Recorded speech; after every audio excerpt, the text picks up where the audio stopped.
কেউ যদি আসলে রাইনোপ্লাস্টি করে অর্থাৎ সার্জিক্যাল প্রসেসের মাধ্যমে করে থাকে সেক্ষেত্রে কি কোনো ধরনের কমপ্লিকেশনস হতে পারে? পৃথিবীতে এমন কোনো সার্জারি নেই যেটাতে কমপ্লিকেশন হতে পারে না। এখন আমি একটু খোলামেলাভাবে বলি, রাইনোপ্লাস্টি অনেক ধরনের হতে পারে। অনেক ক্ষেত্রে দেখা যায় যে আমরা ওপেন করি না, ছোট একটা ছিদ্র করে দেখা যায় যে একটা ইমপ্লান্ট দিয়ে আসি।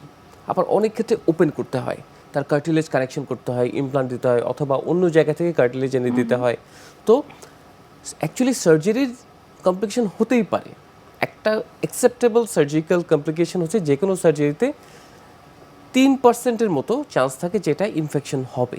আপনি অনেক বেশি অ্যাসেপ্টিক ওয়েতে অনেক সচেতনভাবে করলেও হতে পারে। এছাড়া ইউজুয়ালি ব্লিডিং কম হয়। এছাড়া কমন যে পোস্ট সার্জিক্যাল প্রবলেমগুলো রাইনোপ্লাস্টির ক্ষেত্রে সেটা হচ্ছে অনেক সময় অ্যাসিমেট্রি হয়। আর ওই যে বললাম ওপেন এবং ক্লোজের বাইরেও আমরা কিছু জিনিস ব্যবহার করে থাকি, যেমন অটোলোগাস মানে কি আমি আমার বডির টিস্যু নিয়ে ব্যবহার করছি।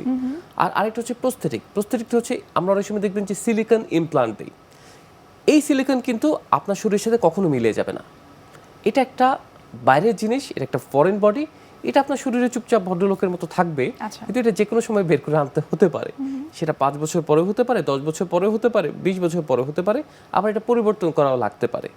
তো এই প্রবলেমগুলো আমরা কিন্তু বলে নেই যে ঠিক আছে আমরা কিন্তু একটা আর্টিফিশিয়াল জিনিস দিচ্ছি, হয়তো আপনার প্রবলেম হবে না, কিন্তু মেবি এটা একটা সময় প্রবলেম করতে পারে, তখনও ভয়ের কিছু নাই, এটা আমরা বের করে পরিবর্তন করে দেব। জি, আমরা অনুষ্ঠানের একেবারে শেষ পর্যায়ে চলে এসেছি। আপনাকে অসংখ্য ধন্যবাদ এই রাইনোপ্লাস্টি সম্পর্কে এত বিস্তারিতভাবে আমাদেরকে বলে বোঝানোর জন্য। ধন্যবাদ আবারও। ধন্যবাদ এনটিভিকে।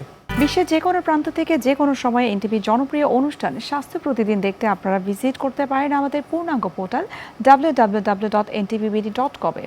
এছাড়াও এনটিভির বিভিন্ন ধরনের জনপ্রিয় অনুষ্ঠান অথবা নিউজ আপডেট পেতে আপনারা ভিজিট করতে পারেন আমাদের ইউটিউব চ্যানেল এবং ভেরিফাইড ফেসবুক পেজে। দর্শক, আজ এখানে শেষ করতে হচ্ছে। দেখা হবে আবার আপনাদের সঙ্গে। সে পর্যন্ত আপনারা সবাই ভালো থাকুন, সুস্থ থাকুন এবং সব সময় এনটিভির সঙ্গেই থাকুন।